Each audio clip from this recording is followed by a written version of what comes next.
Chers frères et sœurs, bonjour. Je souhaite vous rappeler mon invitation pour le live de prière inspiré à l'occasion de la Pentecôte. Ce jeudi à 21h, heure de Paris, je vous propose de passer avec nos invités, Frank Poulin, Aurélie Tchatchou qui seront ici présents et moi-même, 3 heures de prière, exhortation sur le thème du Saint-Esprit. Le Saint-Esprit est plus qu'un thème, il est une personne, il veut se révéler à vous et il veut vous remplir et vous fortifier. Je vous invite vraiment à vous préparer pour cette soirée de prière, cette veillée que nous allons passer ensemble dans la prière avec le pasteur Wafo, Frank Poulin, Aurélie Tchatchou et moi-même ce jeudi à 21h, heure de Paris.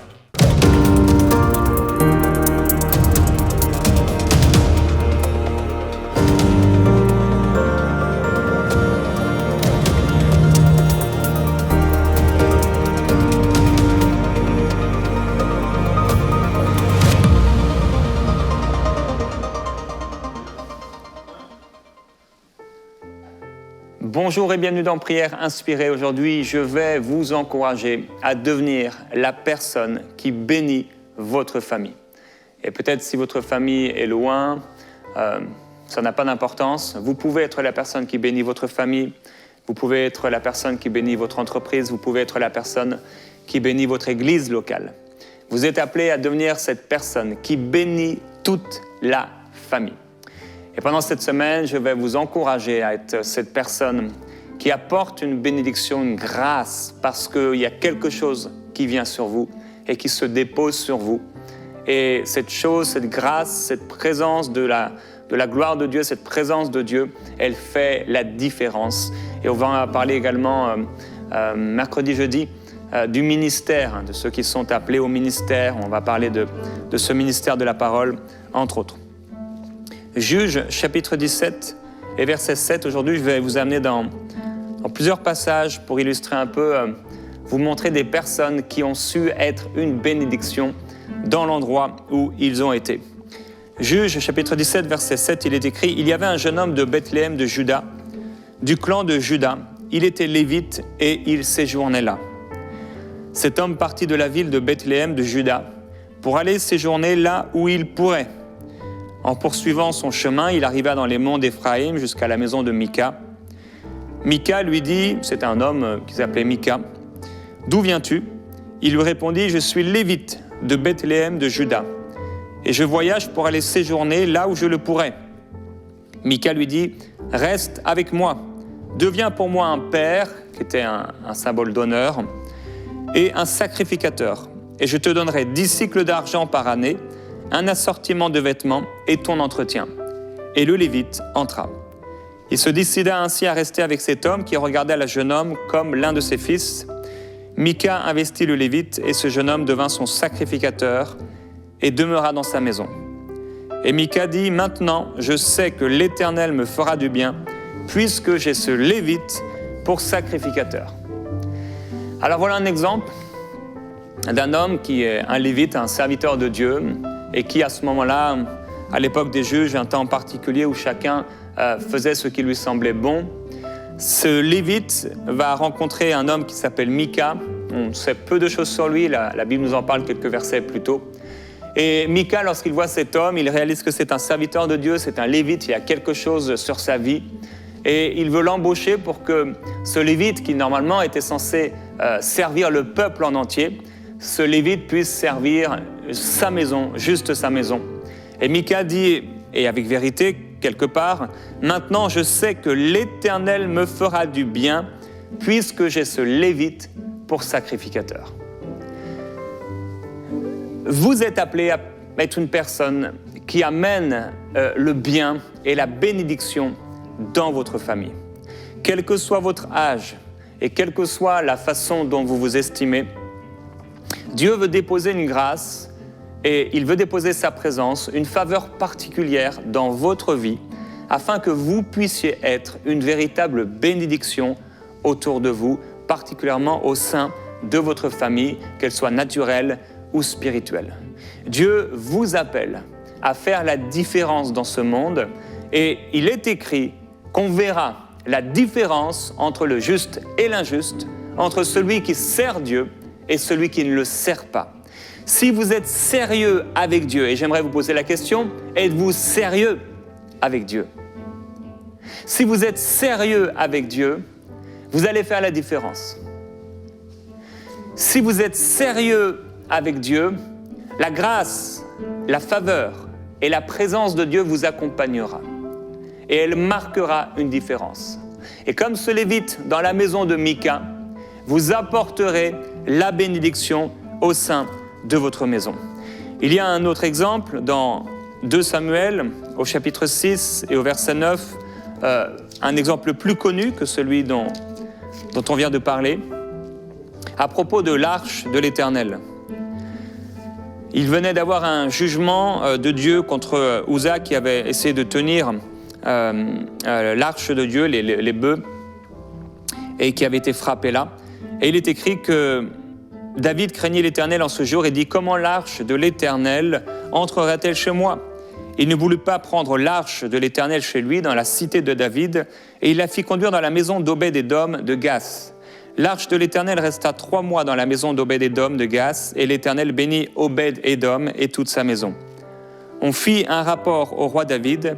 L'Éternel a béni la maison d'Obed-Édom et tout ce qui est à lui à cause de l'arche de Dieu. Et là, quelque part, David, jaloux, entre guillemets, va vouloir récupérer l'arche de Dieu. Quand l'arche de Dieu est dans ta maison est bénie.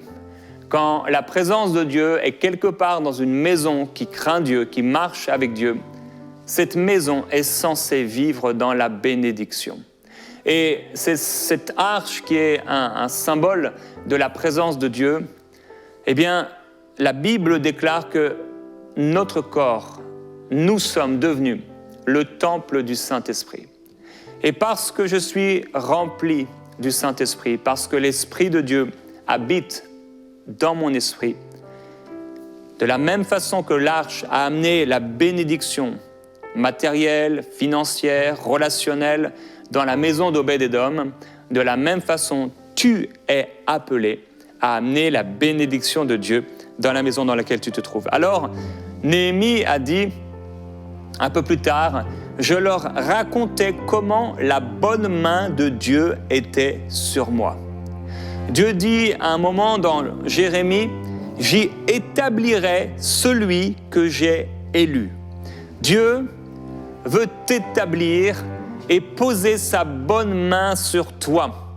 Et cette bonne main qui est posée sur toi, tu ne la ressens peut-être pas, mais si tu es sérieux avec Dieu, si tu marches avec lui, cette main qui est sur toi et cette faveur qui est sur toi, cette grâce qui est sur toi, amènera la bénédiction de Dieu dans ta propre vie, mais également dans la vie des personnes qui sont autour de toi.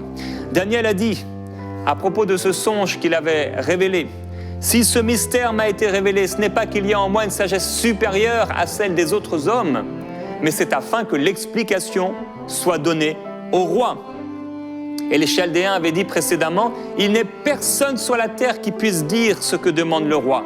C'est pourquoi aucun roi, aussi grand, aussi puissant soit-il, n'a demandé, exigé une telle chose à ces gens. » Et oui, parfois Dieu nous établit comme Daniel ici, simplement pour apporter une grâce, une bénédiction, une faveur. Parfois pour un temps, parfois pour plus longtemps. Daniel a été établi, et vous le savez en lisant son livre, quelle grâce extraordinaire qui reposait sur cet homme. Quelle bénédiction il a amenée dans la vie de tout son peuple. Et il dira pourtant, ce n'est pas qu'il y ait en moi une sagesse supérieure. J'ai été placé là pour que l'explication soit donnée au roi. Et c'est comme ce que disait Mardochée à Esther. Il disait, mais n'est-ce pas pour un temps comme celui-ci, et pour un temps comme celui-ci que tu es devenue reine. Parfois, Dieu nous a établis quelque part pour qu'on puisse simplement amener une bénédiction, une grâce particulière. Dans Genèse au chapitre 30, vous connaissez l'histoire de Jacob, lorsque Jacob va vouloir quitter Laban, son beau-père. Il est écrit que Laban va dire « Puis-je trouver grâce à tes yeux? Je vois que l'Éternel m'a béni à cause de toi. Fixe-moi ton salaire et je te le donnerai. » Mais là, Jacob va répondre « Tu sais comment je t'ai servi, ce qu'est devenu ton troupeau avec moi, car le peu que tu avais avant moi s'est beaucoup accru, et l'Éternel t'a béni sur mes pas. » Et il dit maintenant « Quand travaillerai-je aussi pour ma maison ?» Et il est écrit plus loin, cet homme devint de plus en plus riche. Il eut du menu bétail en abondance, des servantes et des serviteurs, des chameaux et des ânes. Alors, il y a un temps pour servir les autres et être une bénédiction dans la famille. Cette bénédiction va se multiplier, cette bénédiction va croître et il est important à ce moment-là de rester au sein de la famille, au cœur de la famille et de pouvoir être ici, là où Dieu nous a placés, devenir une bénédiction. Maintenant, il y a un temps où, comme Jacob, peut-être on a vieilli, on a grandi. Il s'est passé plus de 14 ans lorsque Jacob va quitter son beau-père. Il est resté là pendant longtemps, plus que 14 ans. Et à un moment, il sentait qu'il devait partir. En tout cas, on sait une chose, Laban a été béni à cause de Jacob. On pourrait parler également de Joseph, il avait 30 ans lorsqu'il s'est présenté devant Pharaon. Et là encore, avec une histoire de songe, il va recevoir la révélation de Dieu de 7 années de fertilité pour le pays, qui sera suivie de 7 années de famine. Et avec la sagesse que Dieu va lui donner par révélation, une fois encore, il aurait pu s'exprimer, s'exclamer, comme on a lu précédemment, comme Daniel qui dit « mais ce n'est pas parce qu'il y a en moi une sagesse supérieure ». Et c'était vraiment la sagesse de Dieu. C'était la grâce de Dieu. Comme l'ont dit les Chaldéens avec vérité, il n'y a personne sur la terre, ô roi, qui puisse te révéler ce songe, qui puisse exiger une telle chose. Alors, c'est surnaturel. Quand Dieu bénit un homme, même ses ennemis ne peuvent rien contre lui.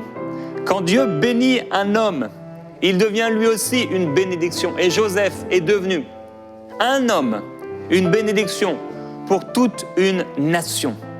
Extraordinaire bénédiction sur la vie de Joseph, où celui qui avait été rejeté par ses frères est devenu un roi pour ses frères et celui qui allait les bénir. Alors même si Joseph a quitté pendant un temps, par des obligations, donc étant vendu par ses frères, il est devenu et redevenu une bénédiction pour ses frères et ce que Dieu lui avait montré s'est pleinement manifesté. Alors, on ne reconnaît pas toujours cette personne qui bénit la famille.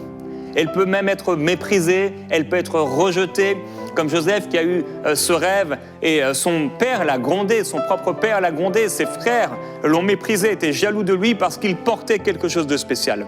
J'aimerais parler peut-être à un jeune homme aujourd'hui qui m'écoute, tu habites chez tes parents et tu aimes le Seigneur. Et je veux t'encourager à être sérieux avec Dieu.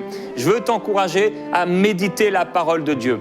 Jour après jour, à grandir dans la connaissance de Dieu, à servir le Seigneur dans ton église locale, à aimer tes frères, aimer tes parents, à servir Dieu dans ta famille et à être une bénédiction, à être comme l'était Jésus, soumis à tes parents et à Dieu en toutes choses. Il est important que tu puisses garder ton cœur, être humble et marcher en toute soumission à Dieu et à tes parents, autant qu'ils te demandent des choses qui ne sont pas contraires avec la parole de Dieu.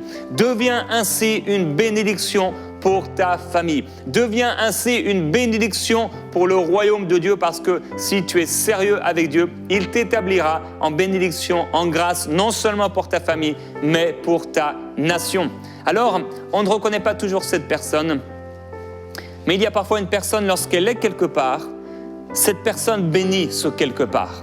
Et lorsque cette personne est enlevée par un concours de circonstances, par un départ, par un problème relationnel, quand cette personne est enlevée de ce quelque part, il n'y a plus de bénédiction.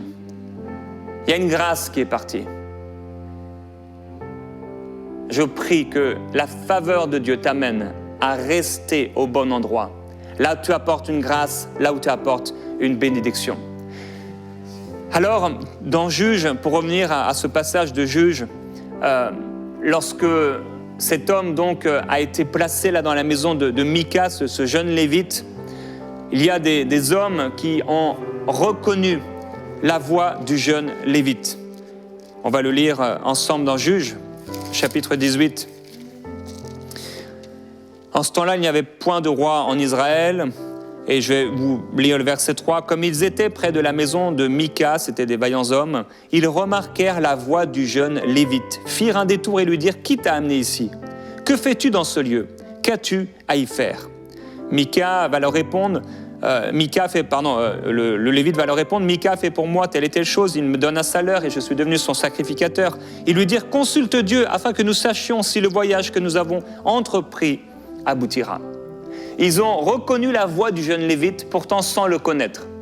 Est-ce que ce jeune Lévite avait un accent particulier? Peut-être. Est-ce que ce jeune Lévite était comme les chantres en train de louer l'Éternel et ils ont reconnu, en tout cas ils ont reconnu la voix. Ils ont reconnu un son divin dans la bouche de ce Lévite. Et il y a dans ta bouche un son divin.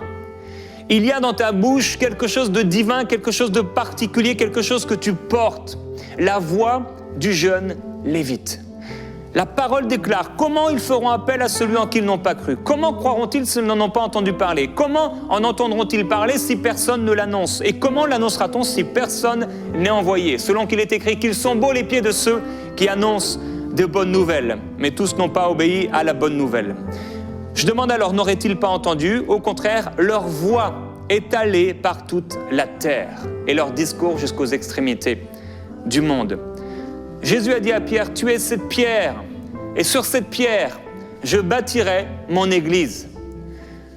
Ta voix est particulière. Ta voix porte un son, le son de Dieu. Et par cette voix, tu peux amener la bénédiction, car Jacques dit qu'avec la bouche, on peut amener soit la bénédiction ou soit la malédiction. Dieu t'amène à ce qu'on puisse reconnaître ta voix, comme celle du bon berger. Il y a de ta voix, de ta bouche, un son qui doit sortir, au point où on reconnaîtra, oui, quand Pierre parle, c'est Pierre, et sur cette pierre, je bâtirai mon église. Deviens cette personne qui bénit toute la famille. Le Seigneur va dire à propos de Saul, qui est devenu Paul, « Car cet homme est pour moi un instrument de choix, que j'ai choisi pour faire connaître mon nom aux Juifs, aux rois et aux Israélites. » Un instrument de choix. Dieu veut faire de toi un instrument de choix. Et quand cette personne, elle quitte la maison, quand cette personne s'en va, comme David, qui a dit « Je suis dans la détresse à cause de toi, Jonathan, mon frère. Tu m'étais si cher. Ton amour était plus merveilleux encore que l'amour des femmes. » Il y avait un tel attachement. Il y avait une telle amitié entre ces deux hommes que quand Jonathan est parti, il y avait quelque chose qui manquait. Et je prie que tu puisses demeurer, que tu puisses rester. Et je prie que la personne qui est pour toi une bénédiction et une grâce puisse demeurer dans ta vie. Car la femme sage bâtit sa maison, mais l'insensé la détruit de ses propres mains. Je prie que tu sois cette femme sage qui bâtit sa maison. Je prie que tu sois cet homme qui amène la bénédiction de Dieu sur ta maison. Deviens un serviteur pour Dieu. Paul dit, ce qu'on demande d'un administrateur, c'est qu'il soit trouvé fidèle. Deviens cette personne fidèle. Deviens cette personne que Dieu établit dans la famille, dans la maison, et qui devient une bénédiction pour tous les siens, pour toute sa maison, pour toute sa famille. Aujourd'hui, je voudrais t'encourager à prier et à reconnaître, premièrement, avant de prier pour nous et de penser à nous, reconnaître quelles sont ces personnes qui sont une grâce dans ta vie. Quelle est cette personne qui, dans ta maison, amène la bénédiction? Quelle est cette personne qui, dans ta vie, amène la bénédiction? Père, nous prions, fais-nous reconnaître les personnes qui amènent une faveur dans nos vies, qui amènent une grâce dans nos familles. Ces personnes qui nous bénissent. Ces personnes qui, lorsqu'on les a rencontrées, lorsqu'on les a connues, ont amené quelque chose de particulier dans nos vies personnelles. Père, nous reconnaissons que tout vient de toi. Et nous ne désirons pas et nous ne voulons pas, Seigneur, apporter la gloire à un homme ou à une femme, mais nous voulons reconnaître, comme les rois ont pu reconnaître Joseph, ont pu reconnaître Daniel, ont pu reconnaître la grâce qui reposait dans la maison d'Obed-Édom à cause de l'arche. Nous voulons reconnaître, ô Dieu, les pierres que tu nous envoies. Oui, tu es pierre et sur cette pierre je bâtirai. C'est toi qui as reconnu Pierre. C'est toi, Jésus, qui après une nuit de prière a reconnu, établi les 12 pour être avec toi et pour qu'ils deviennent eux aussi une source de bénédiction. Père, je te glorifie. Et dans ce temps de prière, mon frère, ma sœur, je voudrais t'encourager. Appelé, tu l'es, à être une bénédiction pour toute la famille. Et si aujourd'hui, tu es plutôt un sujet de tristesse, il est écrit que c'est une honte pour un père d'avoir un fils insensé. Je prie que tu ne sois pas un fils insensé. Je prie que tu ne sois pas une fille qui amène les larmes sur le visage de ta maman. Je prie que tu deviennes cette personne qui amène la bénédiction sur ta famille. Je prie alors que tu es adolescent peut-être et tu m'écoutes, tu entends ma voix. Et il y a tellement de combats, tellement de sollicitations. Je prie qu'en cet instant, il se passe quelque chose dans ton cœur par le Saint-Esprit. Qu'il y ait quelque chose de nouveau dans ton cœur. Une authenticité, une sincérité, une recherche de la vérité, un sérieux avec Dieu. Je prie pour un sérieux avec Dieu, Père, pour tous ceux qui entendent ma voix maintenant, jeunes ou vieux. Je prie que nous puissions, qu'elles puissent être sérieux, sérieuses avec toi, dans leur vie avec toi, et amener cette bénédiction qu'elles portent sans peut-être même le réaliser. Et je prie, Père, qu'alors qu'ils marchent dans ce sérieux avec toi, dans cette consécration, que cette faveur, que cette grâce, que cette bénédiction puisse s'étendre dans leur maison, afin qu'on puisse dire d'elle, c'est à cause d'elle, c'est à cause de lui que j'ai été béni. Comme Laban l'a dit, comme Laban l'a avoué, avoir été béni à cause de Jacob.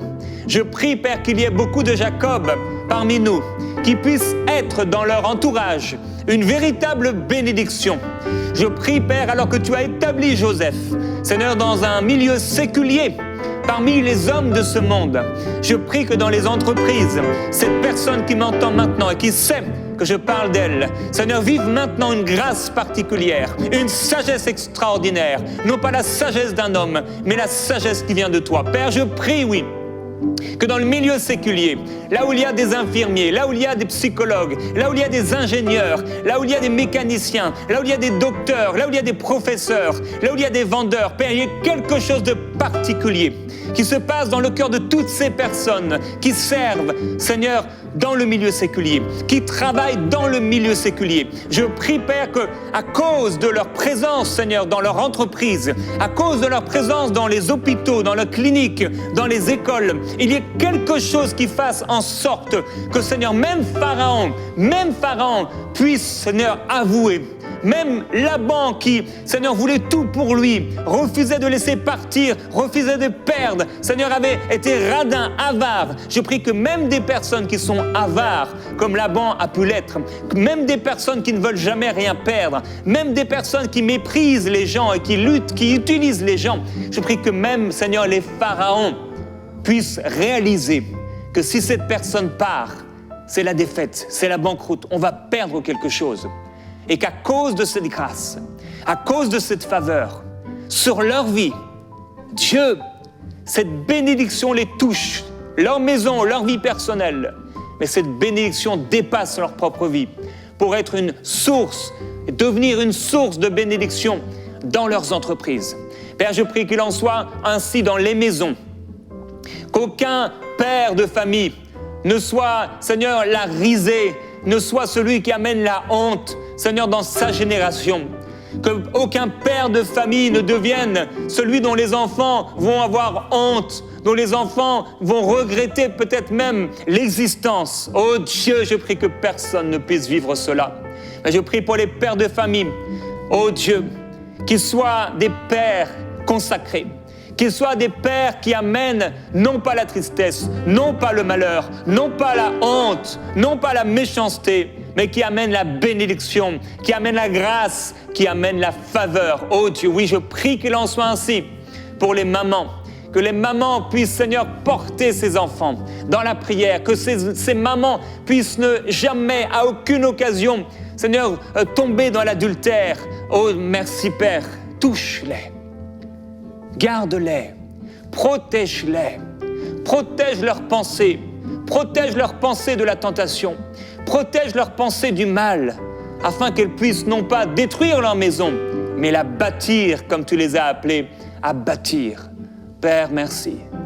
Que ce soit les enfants, que ce soit les parents, que ce soit des employés, que ce soit des membres dans un groupe, dans un club, dans une association, dans une entreprise, dans une église, que chacun puisse être cette personne qui bénit toute la maison. Que chacun puisse être cette personne qui amène une grâce. Que chacun puisse être cette personne qui bénit toute la maison. Oui, Père, je prie qu'il en soit ainsi.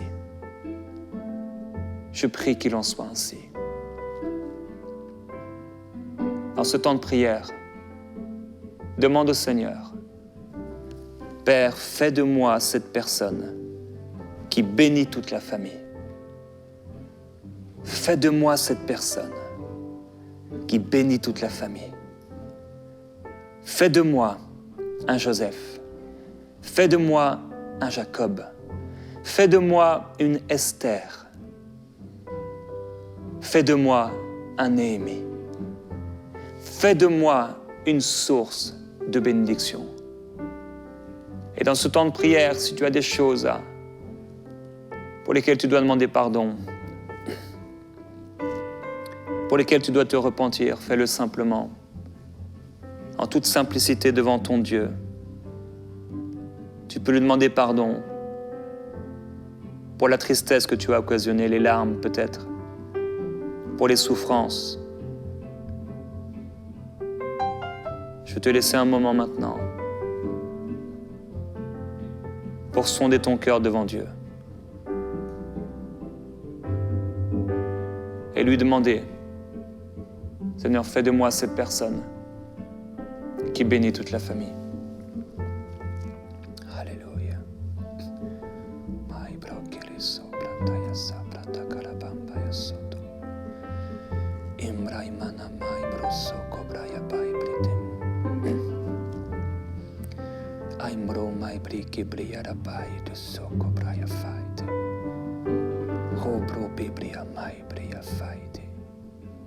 Merci Saint-Esprit. Merci. Il n'y a pas que des vases d'honneur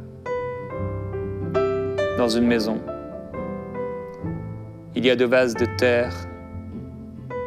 Mais tu as dit, si quelqu'un se consacre, reste pur, il deviendra utile, d'un usage noble, utile à son maître. Père, je prie pour ceux qui ont été autrefois inutiles, comme disait ton serviteur, qu'ils puissent être aujourd'hui utiles, comme Onésime, que ceux qui étaient inutiles pour la famille, que ceux qui amenaient le malheur deviennent des personnes utiles, apportant, comme dit ta parole, une parole de grâce, accompagnée de sel, une parole qui procure à ceux qui l'entendent une grâce et une bénédiction. Je prie, Père, qu'il en soit ainsi, au nom de Jésus-Christ. Je vous invite à suivre toutes les émissions cette semaine.